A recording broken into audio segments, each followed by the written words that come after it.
Is this the best compact EV in Singapore? Well, it's called the MG MG4 Urban and it's designed to be compact, affordable and yet big enough where it counts to be practical. Now I'll tell you what, I've already done a quick and dirty walk around video of this car just to let you know the specs and what it has to offer, and I'll put a link at the end so you can watch that video. But I'd rather you watch this because now I have the car with me, so let's find out how it drives and what it's like to live with the help of my entire crew.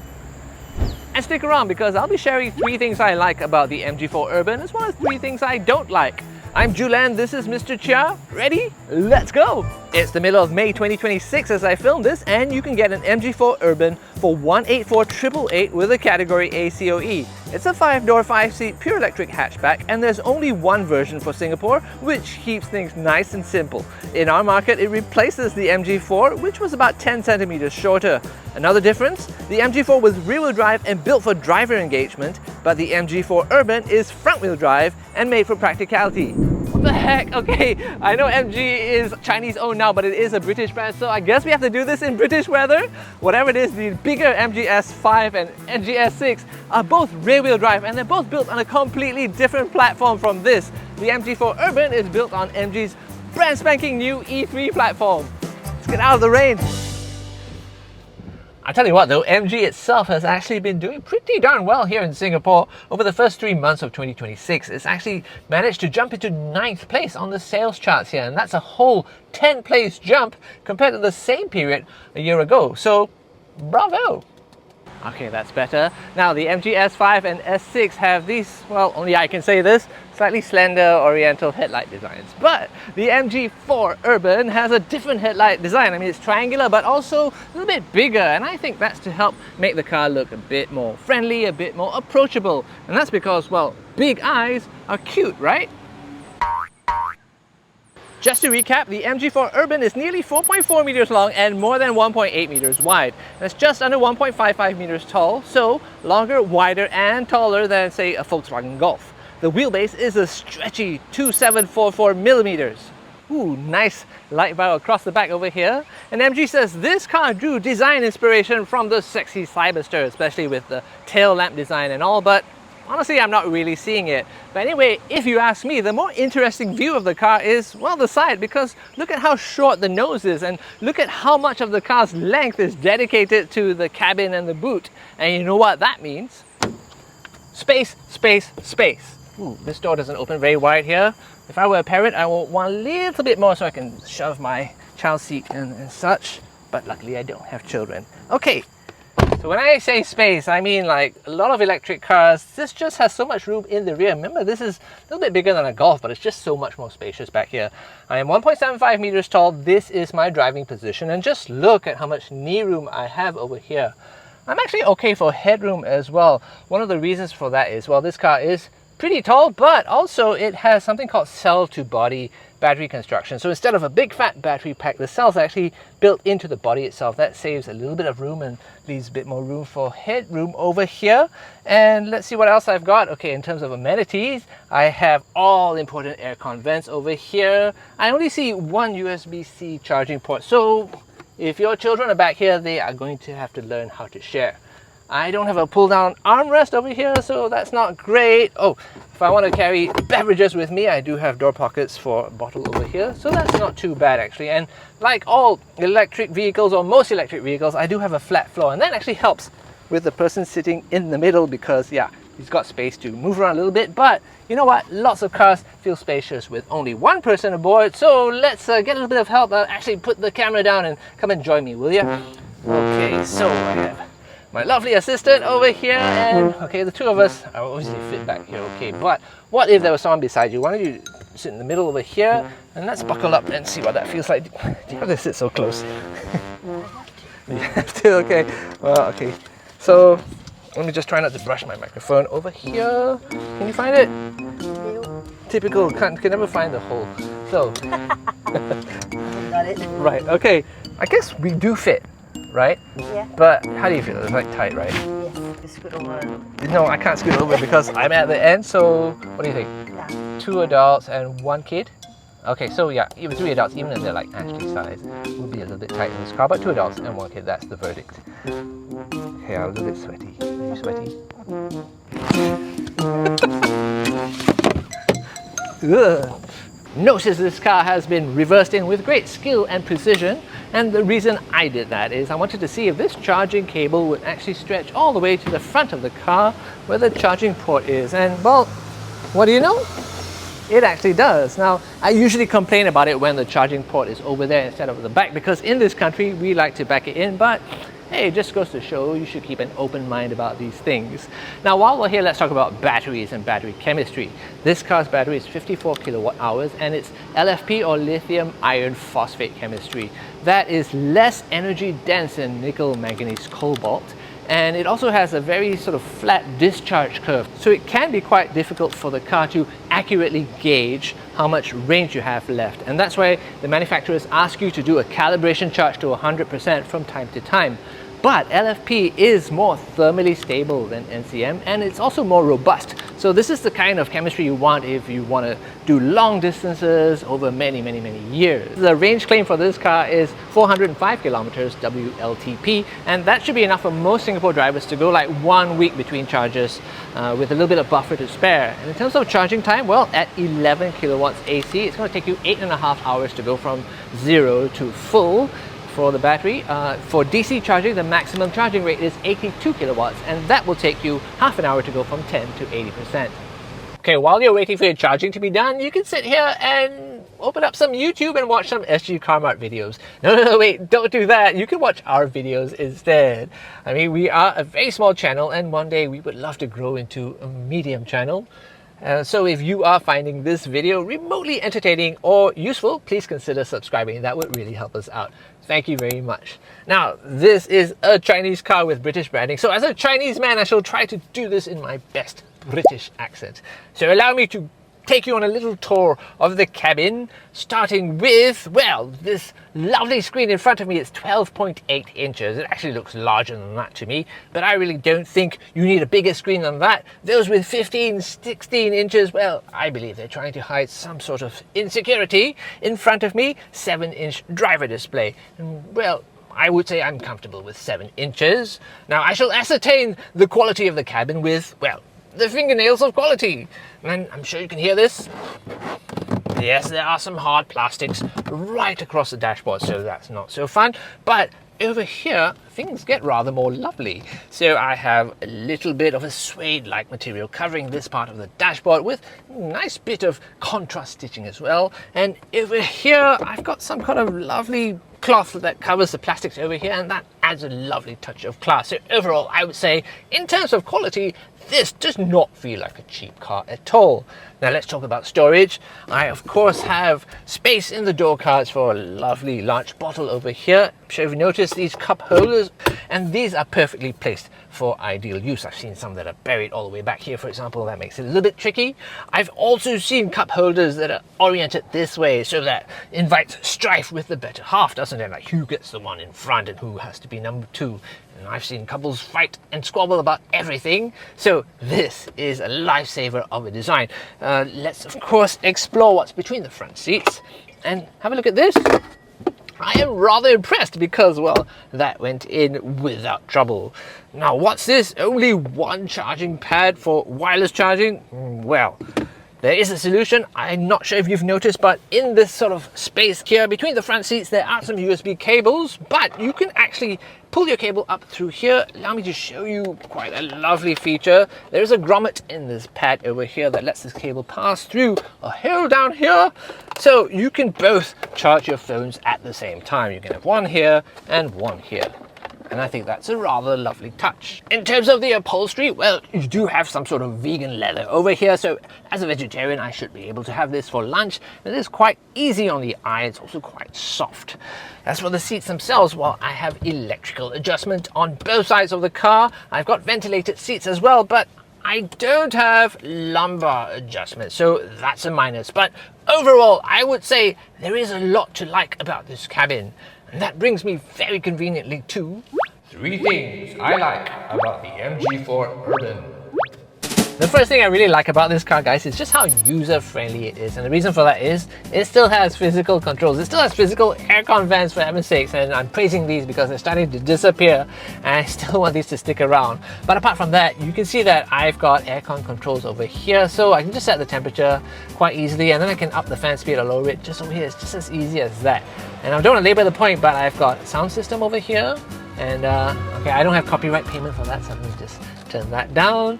And you know what? All these controls that are important are just at my fingertips over here. Even the buttons on the steering wheel are physical. Mirror controls physical as well. Yes, I know it is 2026, but if you ask me, not every control should be on a touchscreen. By the same token, not every control should be physical either, right? Because then you can have a lot of clutter. So I'm quite happy, for example, to have the ventilated seats be this virtual button over here, but I think that what we have here is a kind of happy balance. I've got important controls that I use very often right at my fingertips and everything else in a touchscreen. And that makes for a very happy car reviewer. The second thing I really like about this car is that it comes with a companion app, and it's called MG iSmart. Okay, lots of electric cars have this feature, but this is no exception, and it allows you to have a kind of deep connection with your car because remotely you can monitor its status. Like I can tell that the car is locked, I can see that the battery's at 59%, but my favorite feature is that I can get the climate system going before I even leave the house. So let me switch that on right now. And yes, it is going. So with any luck, I can get the temperature to a nice cool temperature. So by the time I get to the car itself, it's like going into a hotel room and then all this cold air comes out. Oh yeah, this is bliss. This is 2026 and this is true love. Actually, I just love anything that listens to what I say. Okay, the third thing I really like about this car, guys, is, well, the boot is pretty huge for a car this size. And oh, take note, it's got a power tailgate as well. It doesn't open up as high as I would like because there's a bit of a corner hazard over here, or maybe I'm just too tall. But whatever it is, look at this. Like, this is my wife's favorite shopping bag, and believe me, there's a lot of room for shopping in here. And I could manage to close this tailgate with this standing up over here. So let me start with this down here so I can show you that with the seats down, this is the maximum space configuration. You get 1,364 liters back here. Let me just put them upright to show you what's left. And if I do that, well, it's a split fold, you're left with 480 liters, which, if you ask me, is still quite a lot for a car this size. So yeah, I think that you actually have room for one more of these on top of this bad boy over here. It could stand up like this as well. Don't quite have room for another one, but you know what? It is quite a versatile space, so I could fit more pieces of luggage or shopping back here. Anyway, plenty of room to keep the wife happy. And if you're wondering whether it has a luggage cover, well, let me just pop over to the luggage cover store over here for a second. And yes, this could actually fit down here if you wanted to, but let me just pop it into place right now, just to show you just how much space there is back here. So yeah, you know this luggage bag or shopping bag could fit back here, but let me just pull this boot floor up to show you that if I wanted a more flat loading surface, to show you that even with quite a big piece of luggage back here, I could keep it safe from prying eyes. What else? Well, I do have, let me get this out of the way. I do have like little compartments at the side with netting for like a little bottle of whiskey or something, or well, tea, let's call it English tea. I don't have grocery hooks, so that's a minus, but I do want to show you that there's a bit of a secret compartment down here. So let me just sort of put this down and out of the way with great skill, grace and dexterity, just to show you that there is actually a compartment within a compartment, and that looks like a baby stroller down there. So yeah, there's room for a whole baby stroller in case, like, I don't know, you have a secret baby or someone, you don't want anyone to see your stroller, or you can keep the baby itself back here. Either way, I think that for a small car, the MG4 Urban has a pretty big boot.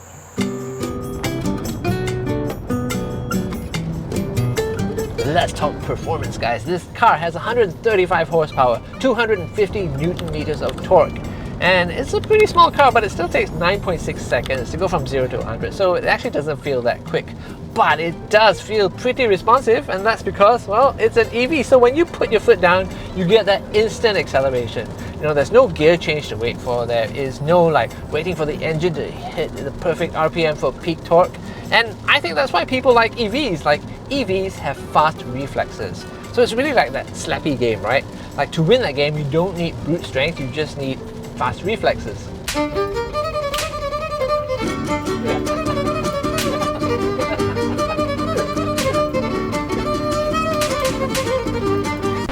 Okay, so here comes the part where I can be a bit lazy and switch on the adaptive cruise control. So as usual, you set a target speed and you set the target gap to the car in front, and yeah, the car can kind of take over most of the driving. I'm going around this corner here, but yeah, it's kind of doing the steering for me. It's not very happy about it, so I'm just put my hands back on the steering wheel.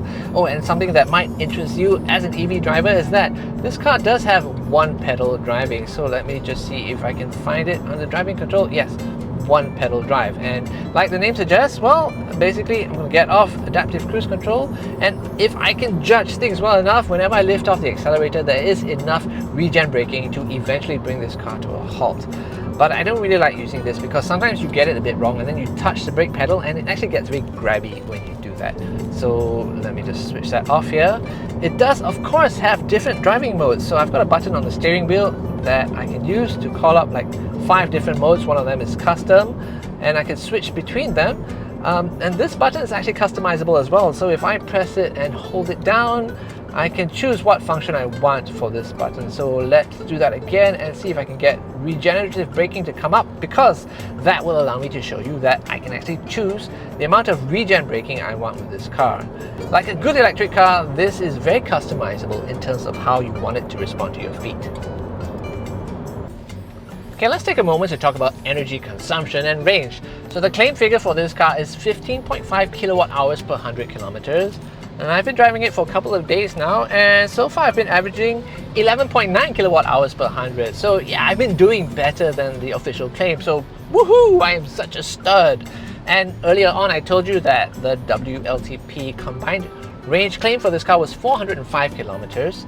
And according to the trip computer, let me just add 50%. Yeah, okay, I'm on track to do like just over 400. So yeah, that's spot on.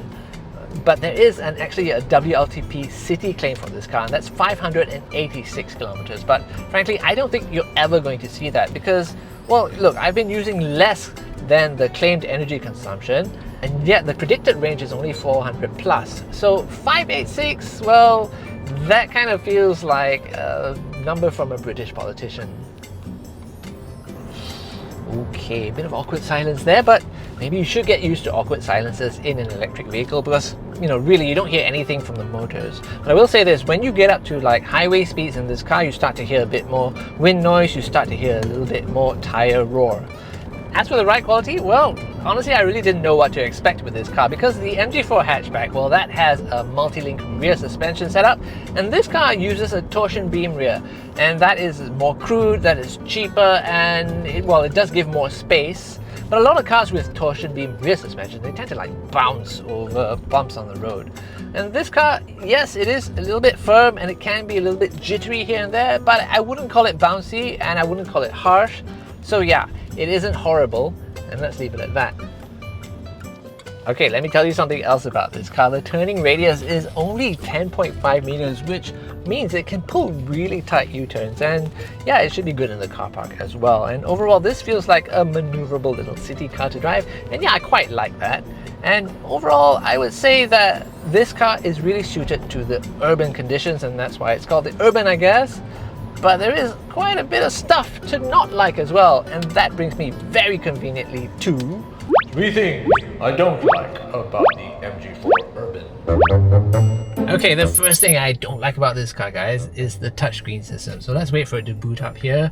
And I think you could be able to see that even when these graphics are loading up, they don't render all that smoothly. So it's very common for a car company to say, we've got a Qualcomm Snapdragon 1234 inside, but no such word from MG. So I suspect that what's inside here is not too impressive. And really the reason I don't like it is that it can be a little bit laggy. Let me just show you. Let me just boot up one of the apps here, the weather app. So I've touched that and nothing has happened until now. So that's loading up.